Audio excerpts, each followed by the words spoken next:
I've got Joe Walsh here with me. This is Cheri Jacobus for the Ball Out. And Joe's a former congressman. He was a Tea Partier. And he was like all the Republicans that we see in Congress until he then realized what Donald Trump was. He's a patriot.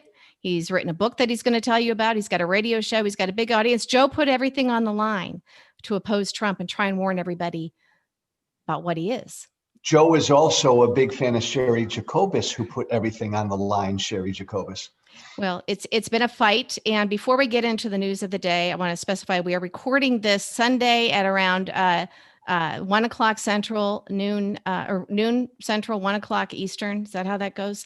And the news is changing. But first, I want to ask you, as a former member of Congress who went to work every day in that building to represent your constituents, what was it like for you from a personal standpoint to watch your former colleagues and see the House floor and the Capitol be breached like that?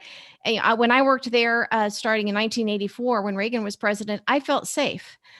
There were some incidences here and there, but for you to watch this unfold and to see this danger and to know that there, for the grace of God, maybe goes you, what was going through your mind? What were you thinking? Cheri, I was profoundly sad. As I watched the events of Wednesday on TV, I wept. I sat there with my dogs in the living room and openly cried. I worked in that building. I adored that building. When I was in Congress, I slept on the floor of my office. And there were many nights where at 2 or 3 in the morning, I'd walk down the hall and I'd look at that well-lit Capitol dome and I would tear up just to think that I worked in that building, that's our house. And it's a privilege. And it's, yes. Yeah. And to see our house stormed and attacked like that made me very sad. I cried and then I got angry. Well, you've been angry, rightfully so, for quite some time. So the name of your book, do you spell it out or do you say the word? Well, I say the word, and I apologize if it offends you, Cheri, or anybody. What's your book? Tell us. Fuck Silence, calling Trump out for who he is. And what's so weird, Cheri, is I wrote the book before impeachment. Yeah. By the way, credit to you, 10 lifetimes ago, when I first read the Mueller report, I said Donald Trump should be impeached. And that feels like 10 lifetimes ago. I primaried Donald Trump and I wrote the book because even before Ukraine, I thought Donald Trump was unfit to be president. You did everything you could. Again, you primaried him, you wrote the book, you got the radio show, which is, again, Fuck Silence. Okay. And people can find you at Twitter at Joe Walsh. At Walsh Freedom. At Walsh Freedom. Okay, again. At Walsh Freedom. There you go. So you've been using every tool at your disposal to sound the alarm. And now you watched your former colleagues go through this. The latest, I don't know if you've got the latest news, but it appears that an off-duty Capitol Hill police officer has committed suicide. So this is the second death. There's speculation that there were some on that force that may have been cooperating with some forces. And so now I think it's getting closer and closer to Trump. Do you have any thoughts on that? And Cheri, I agree. Again, you and I know it's obvious he's a danger. He needs to be removed before you and I are done with this podcast. He's a danger to this country. There needs to be a full investigation. I love the Capitol Police. They protected me, but questions need to be answered. Yeah. Well, there was, during that speech that Trump gave right before the attacks, he used the word fight or fighting more than 25 times. He knew. Oh, Cheri, he knew, but Republicans knew. This is what just drives me up, pardon my language, a fucking tree. Donald Trump, Cheri, back in last May, first publicly said to the American people, there are 2 possible outcomes. Either I win or it will be stolen from me. For months, he incited the insurrection we saw this past week. But now all of a sudden, Republicans are upset at what he said on Wednesday. He had been building for this for months, and they still supported him and voted for him in November. And some of his fans on some of these chat rooms and websites apparently they now, I just read this. They were basically saying that the plan was to go in and kill Nancy Pelosi, the leaders, Pence, and kill that line of succession so that they would get who they wanted as president. And that is a little bit frightening. So it's hard to fathom that the president of the United States, Donald Trump, while he's standing there talking to the crowd and says, now we're going to go down to the Capitol, but he didn't walk with them, that he didn't know what would happen because they didn't announce any plans what they were going to do when they got there other than make their voice be known. And they, so that was frightening. The fact that there was not reinforcements. I mean, people around him had to know. I'm sure there were some Republicans that weren't totally clued in on the violence, but they kind of knew and they kind of wanted this. Their language telegraphed this. And Cheri, you're right. And this is what Trump wanted. Again, going back to early last summer, Donald Trump did not want his supporters to accept the outcome if he lost. He did that because he wanted to incite them to violence. He wanted there to be unrest. Cheri, there were reports that Trump was watching Wednesday almost giddy with what was happening. What makes me unusual is I come from the world, as you know, of Trump supporters. For 4 years. Oh, I do too. Yes. I worked in Republican politics. I worked in the leadership. Yeah, I'm with you. And I mean, I voted for Trump in 2016. For 4 years, on a daily basis, I hear from thousands of his supporters. What happened this week, first of all, they don't believe Biden won fair and square. And this is just the beginning. This is not the end of anything, I fear. I think I did see that you had some trepidation and weren't completely comfortable with Twitter and maybe some of the other platforms suspending Trump's account because you're very, very much for free speech. There'd be some that I disagree with you. I think in this circumstance, now that we learn more that there's some real dangerous chatter planning more attacks. Do you see any margins for that? I mean, Trump does have at his disposal an entire White House press room at the podium and cameras and reporters whose only job is to take down his every word and give him as much free speech as he wants. So I know you probably have some conflicted feelings, but talk about that. Well, no, look, I'm very liberal when it comes to speech. I believe it's imperative that we tolerate as much speech as we can. But Twitter, as a private company, has a right to do whatever they wanted. If Donald Trump or you or me, Cheri, he would have been banned years ago. Right. He violated the rules over and over. They have a right to do what they did. I worry about the precedent that is being set. We allow hate speech in America. You cannot incite violence, though, and that's what Trump did. I think it's good that you specified that because the people are throwing around these lines about free speech and First Amendment rights. But if the government is shutting you down and is quashing your free speech, that's a whole different story. Right. But I find it ironic that people like Mark Levin and Rush Limbaugh, they're all saying free speech, and it's like these are guys that have the biggest microphones in the freaking world. Are they just gaslighting their fans? And I mean, yes, and they have been for months. I mean, Cheri, think about it. What happened this week was all based months, years. Well, I'm saying vis-a-vis this election. Yeah. I mean, this is all based on a big lie that there was a stolen election. Mm-hmm. Trump put out the big lie. Sean Hannity, Rush Limbaugh, Mark Levin, the world I come from.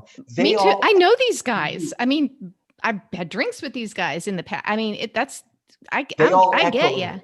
They all echoed his lies. Where I come from, they all have blood on their hands. Yeah. Yeah. And I think that's where we come from a unique perspective in that we do know these people. Yes. And again, both of us very early on knew what this was. We weren't these latecomers who, halfway through 2018 decided, right. My opportunities with Trump ran out. So I think I'll flip and become this media star going against Trump. And, we were there from the before there was even the term never Trump. Right. It just didn't exist. Right. And we were just doing the right thing because we had to, because we knew in some ways better than others, because we saw people flipping or staying with him for, their own political career purposes, Cheri, pretending he wasn't. They knew he was dangerous, don't you think? The profitable thing for you and me to do a few years ago was to do what Hannity and all the rest did and sing Trump's praises. We would have been on Fox News every day. We'd be doing just fine.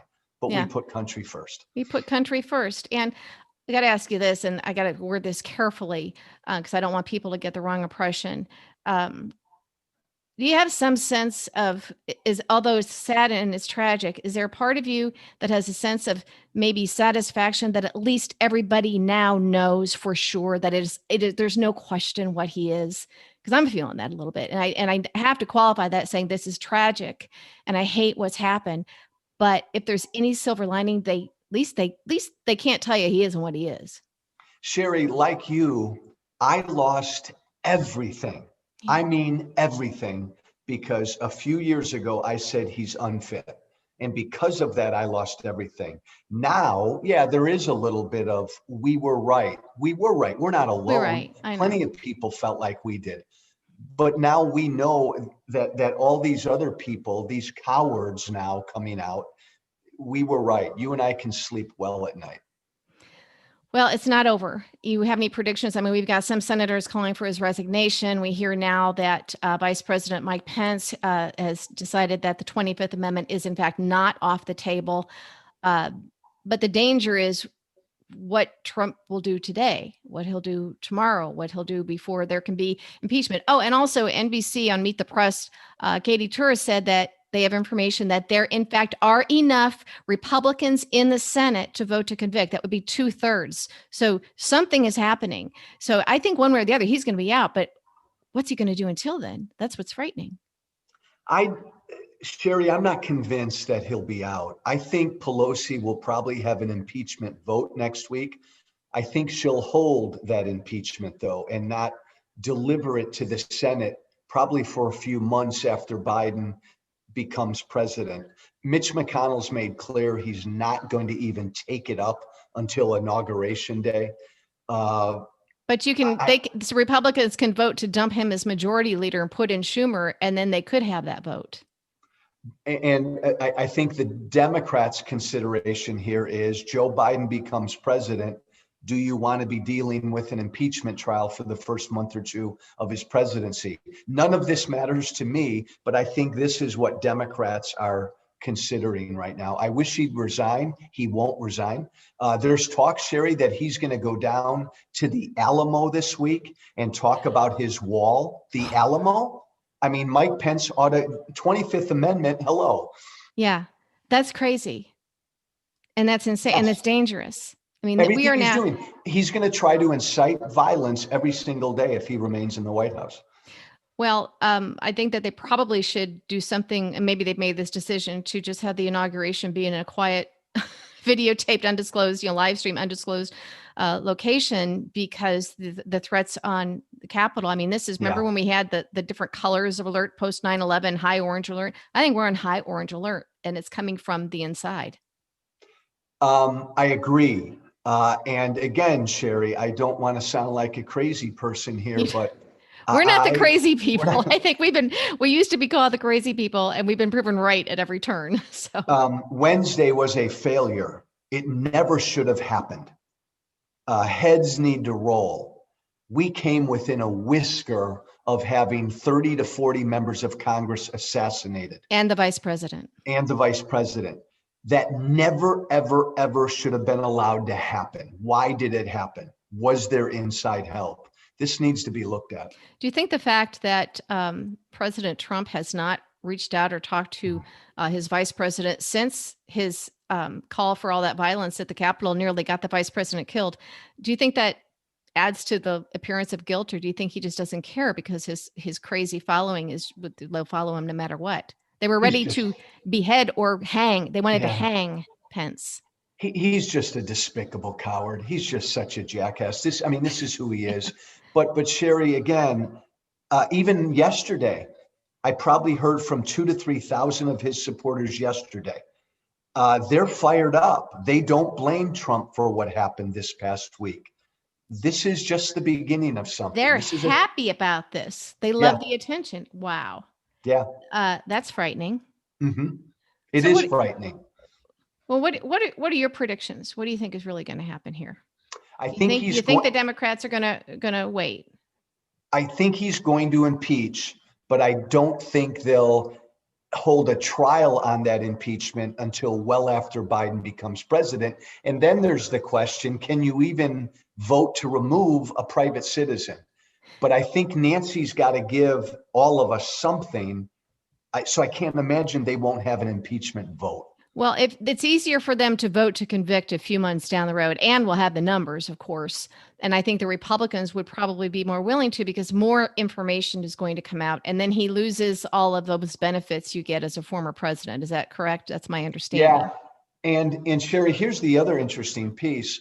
The Senate can also vote to disallow him to ever run for federal office again. That's just a majority vote. They don't want him to ever run for office again. Republicans don't want that either. Republicans don't want that. The Democrats, weirdly, would love it if Trump threatened to run again, because that would mess up the Republican Party. So there's some weird politics at play here on both sides. Yeah. I initially thought that with Pelosi, I thought they should have impeached, Friday, Thursday. But now that I'm looking at the television coverage so that every American can see these images that were not available on Wednesday, this is stuff that was happening inside the Capitol. More information is coming out.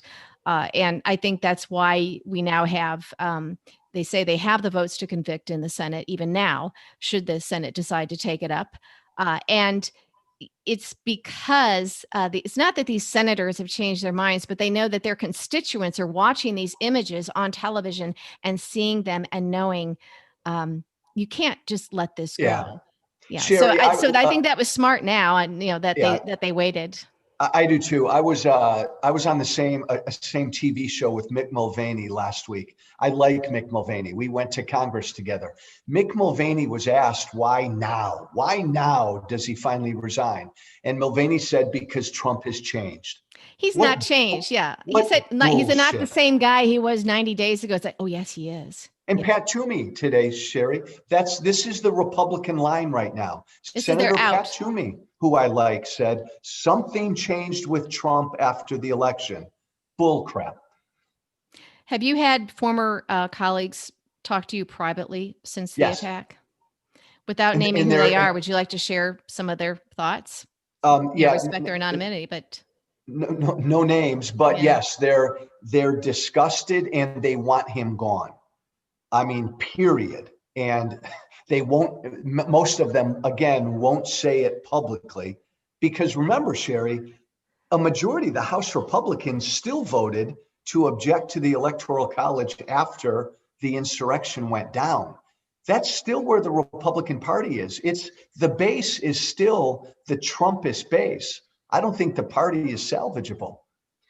Well, they used to be afraid of getting a mean tweet from him, thinking that could ruin them, but we're kind of like, he can't do that anymore. But I guess there's enough underground activity where they have all told me privately they wish he'd just resign. They all want him to resign. He's never going to resign.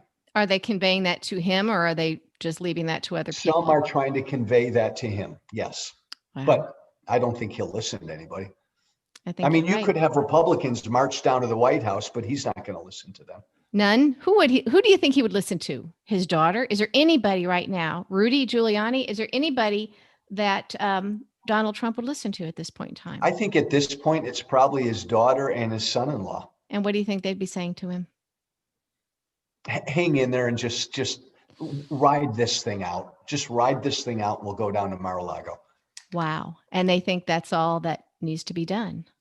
Well, and he wants to rise again. Cheri, maybe I'm crazy. You're not crazy. Stop saying that. You are not crazy. You've been right on everything from the beginning.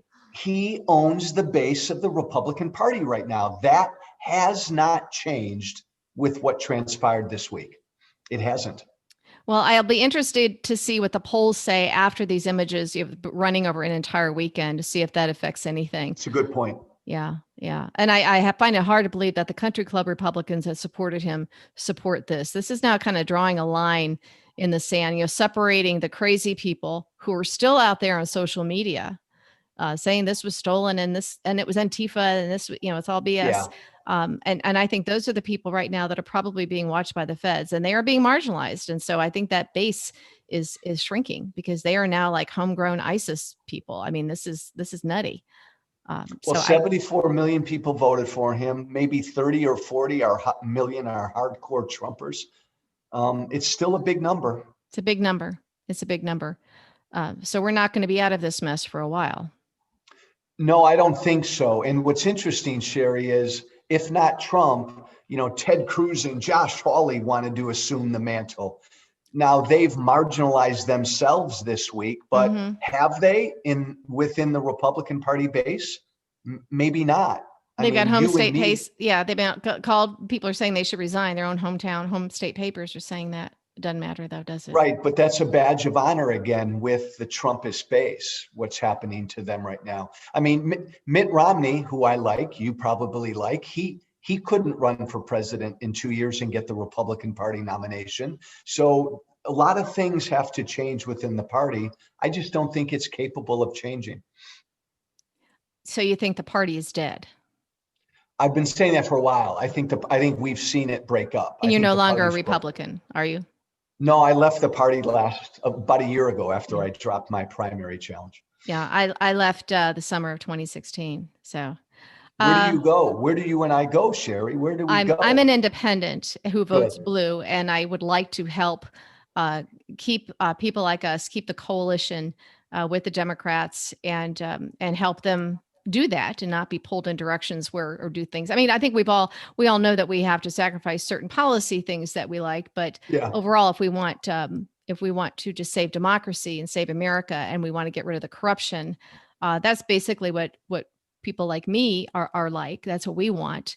And so I think our role is to keep their feet to the fire, to make sure that we don't just move on in order to heal and unite, because no justice, no peace. That's my right. And no unity and no healing. My former colleague, Jim Jordan, was on TV this morning asking us, this is a time to heal. Yeah. Fuck that. Yeah. This is a time for Republicans to accept democracy and stop this attack on our democracy. Yeah. We need to prosecute everybody who needs to be prosecuted. So yes. Final thoughts, Joe Walsh.